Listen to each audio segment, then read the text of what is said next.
Mankind must put an end to war, before war puts an end to mankind.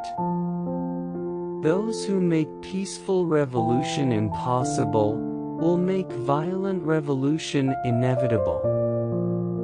The great enemy of the truth is very often not the lie, deliberate, contrived and dishonest, but the myth, persistent, persuasive and unrealistic. If a free society cannot help the many who are poor, it cannot save the few who are rich. It is an unfortunate fact that we can secure peace only by preparing for war. We choose to go to the moon in this decade and do the other things not because they are easy, but because they are hard, because that goal will serve to organize and measure the best of our energies and skills. Peace is a daily, a weekly, a monthly process, gradually changing opinions, slowly eroding old barriers, quietly building new structures.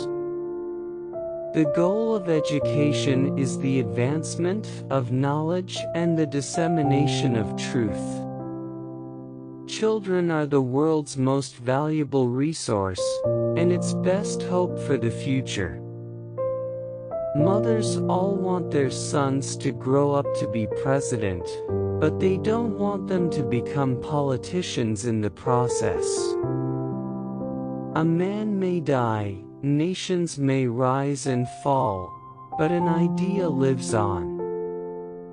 Let us think of education as the means of developing our greatest abilities, because in each of us there is a private hope or dream which, fulfilled, can be translated into benefit for everyone and greater strength for our nation.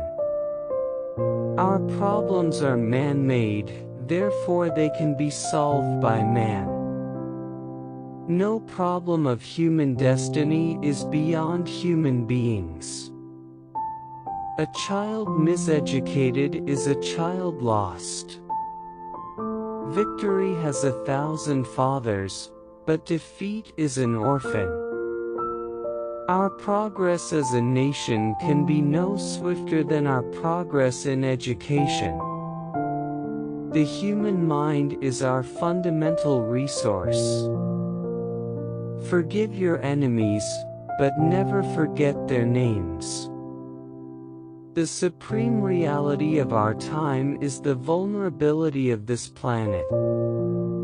The greater our knowledge increases, the more our ignorance unfolds. The time to repair the roof is when the sun is shining.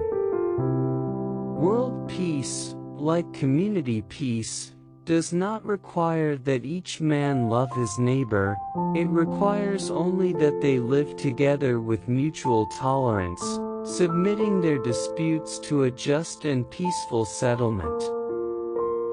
We subject all facts to a prefabricated set of interpretations. We enjoy the comfort of opinion without the discomfort of thought. If not us, who? If not now, when? This country cannot afford to be materially rich and spiritually poor. Efforts and courage are not enough without purpose and direction. Physical fitness is not only one of the most important keys to a healthy body, it is the basis of dynamic and creative intellectual activity. Don't let it be forgot that once there was a spot, for one brief, shining moment that was known as Camelot. There'll be great presidents again, but there will never be another Camelot. Domestic policy can only defeat us, foreign policy can kill us. Conformity is the jailer of freedom and the enemy of growth. A nation reveals itself not only by the men it produces but also by the men it honors, the men it remembers. The margin is narrow, but the responsibility is clear. Life is never easy. There is work to be done and obligations to be met, obligations to truth, to justice, and to liberty. Do not pray for easy lives. Pray to be stronger men. As we express our gratitude, we must never forget that the highest appreciation is not to utter words, but to live by them. There is always inequality in life.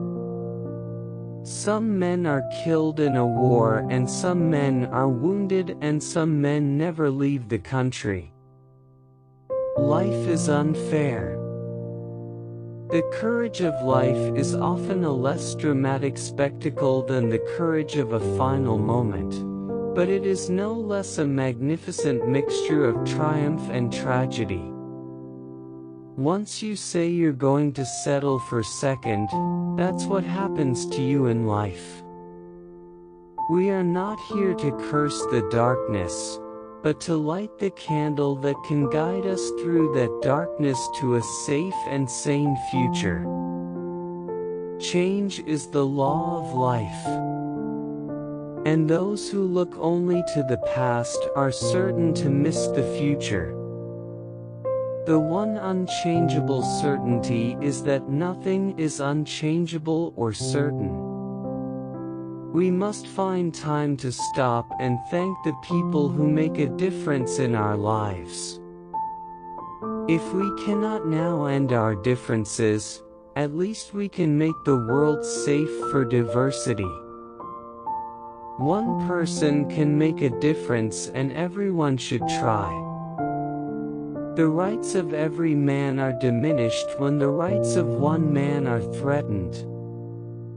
Ask not what your country can do for you, ask what you can do for your country. The ignorance of one voter in a democracy impairs the security of all. In giving rights to others which belong to them, we give rights to ourselves and to our country. Let us welcome controversial books and controversial authors. For the Bill of Rights is the guardian of our security as well as our liberty. Today, we are committed to a worldwide struggle to promote and protect the rights of all who wish to be free. It ought to be possible, in short, for every American to enjoy the privileges of being American without regard to his race or his color. The heart of the question is whether all Americans are to be afforded equal rights and equal opportunities, whether we are going to treat our fellow Americans as we want to be treated. This is one country. It has become one country because all of us and all the people who came here had an equal chance to develop their talents. Tolerance implies no lack of commitment to one's own beliefs.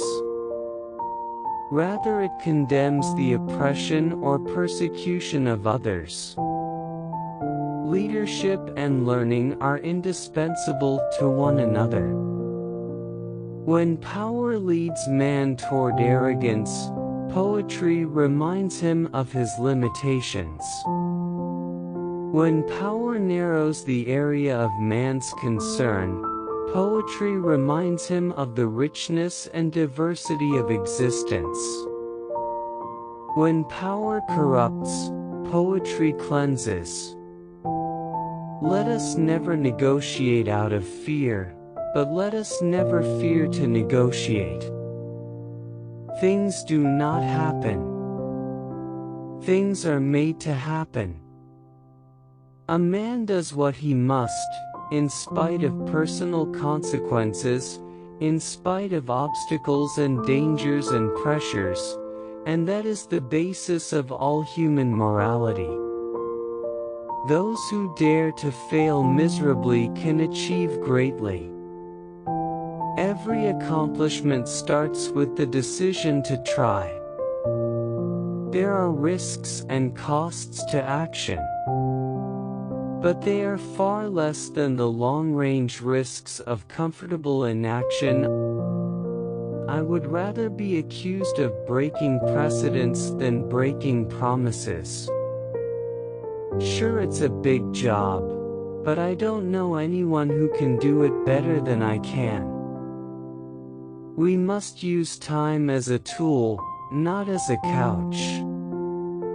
It is time for a new generation of leadership to cope with new problems and new opportunities. For there is a new world to be won. The problems of the world cannot possibly be solved by skeptics or cynics whose horizons are limited by the obvious realities. We need men who can dream of things that never were and ask, why not?